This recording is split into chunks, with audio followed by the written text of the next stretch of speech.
Architecture CodeX. If you want to see more, like, comment, share, and most importantly, subscribe.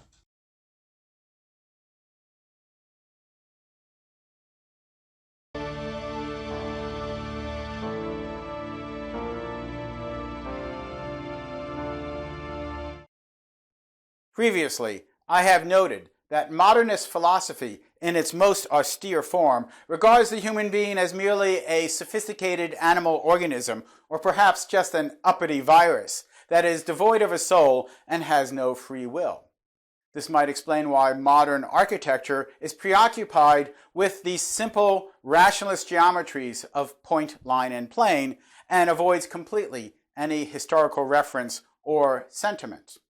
One would think then that such a philosophy would be incapable of or unwilling to design a transcendent space that you might see in a church.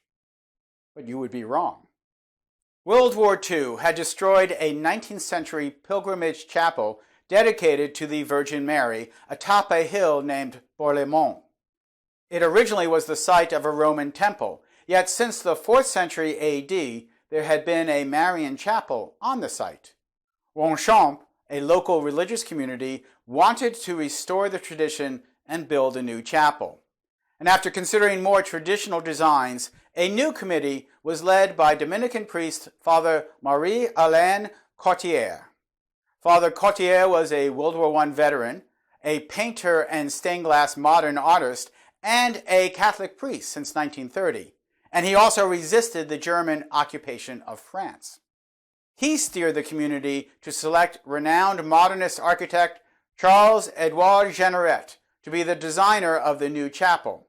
To save time, this architect is better known by the name Le Corbusier, and the chapel, officially named Notre du Haut, Our Lady on High, is often known simply as Longchamp.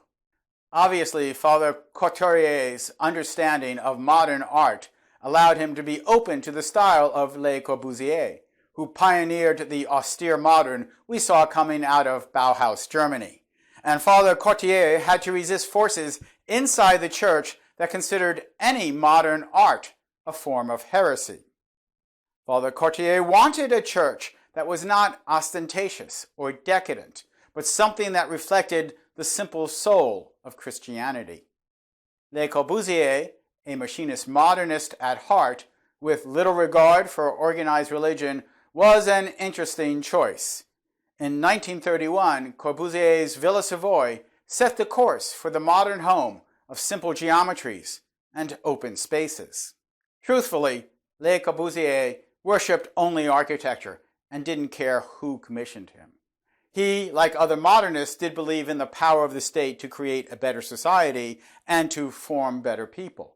Consequently, he would work for anybody, fascists, communists, and apparently even Roman Catholics. Le Corbusier took on the commission because he was intrigued by the design problem of building a temple on a hill, a modern acropolis. Remember, modernist Le Corbusier had declared the Greek Parthenon a perfect building in his book Towards a New Architecture.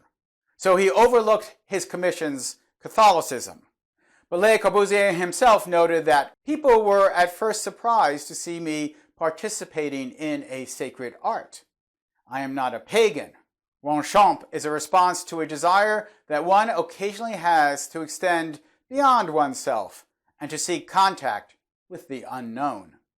Father Courtier trusted that artistic talent could breach the divide between the moral sincerity of the community and Le Corbusier's spiritual indifference. And in the development of the design, Courtier's guidance and comments were essential to keeping the design devotional and Catholic. The same was true when Courtier would also commission Le Corbusier to design the monastery at La Tourette. Once again, we see great design will emerge when patron and artist work together, but the patron does not presume to be the architect. The earliest sketches of the church show that the core of Corbusier's idea for Longchamp was there at the beginning. He was able to set aside the modernist concept of architecture and explore the unknown, a pure space for meditation and reflection. While Christian churches were built for large gatherings to pray together, they also serve the individual who seeks a place to pray quietly and in transcendence, a place apart from the rest of the world in order to encounter their God. And we can see Corbusier using light and loft to create that transcendence. He works in massive, irregular concrete forms to define a fluid, undulating space lit in otherworldly ways. There's sort of a Stonehenge feel to the place. He used light in ways to evoke emotions in people rather than stimulate intellect. The windows are slabs of harmonizing colored glass cut deep into the thick concrete walls, giving a richness and texture. The opposite approach to the stained glass in the Gothic cathedral, whose intent was to build the city of God, described as a city of light in the book of Revelation. Even the light silos, which tower above the main space and form, are not about reaching the heavens like a Gothic tower, but about grabbing light and bringing the heavenly radiance down into the chapel spaces alongside the main nave. The result inside, then, is ethereal, mysterious, and transcendent. Everything you want a church to be. It is an important question. Is Notre Dame du Haut at Ronchamp a piece of modern architecture? It was certainly designed by one of the most renowned modernist architects, but in order to create it, Le Corbusier found something that was emotional. He reached inside of himself to discover that unknown and found something that was irrational, not machine, not purely modern. For many artists, such an encounter is how they discover God. But there's no indication that designing Ronchamp changed Le Corbusier. Since the dawn of history, humans have been trying to discover God and the answer to the question, why are we here? And they have built many buildings as a testament to the belief that humans are something more than mere animals. The history of the 20th century shows the horrific violence that occurs when people try to separate our spirit from our biology. They ultimately end up denying our humanity. Notre Dame du Haut at Ronchamp is unique among Le Corbusier's work. The organic forms are much more human because they had to be shaped by workmen rather than merely assembling pieces extruded from industrial machines that came from factories. And I think it's that human craftsmanship that speaks to all the visitors. And because it is so human, it is consequently very spiritual. Because in spite of what the modernists think, human beings have souls and hearts.